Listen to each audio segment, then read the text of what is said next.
நல்ல நல்ல நிலம் பார்த்து நாமும் விதை விதைக்கணும். நாட்டு மக்கள் மனங்களிலே நாணயத்தை வளர்க்கணும். நல்ல நல்ல நிலம் பார்த்து நாமும் விதை விதைக்கணும். நாட்டு மக்கள் மனங்களிலே நாணயத்தை வளர்க்கணும்.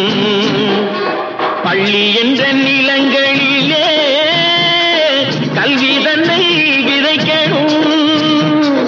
பிள்ளைகளை சீர்திருத்தி பெரியவர்கள் ஆக்கணும்.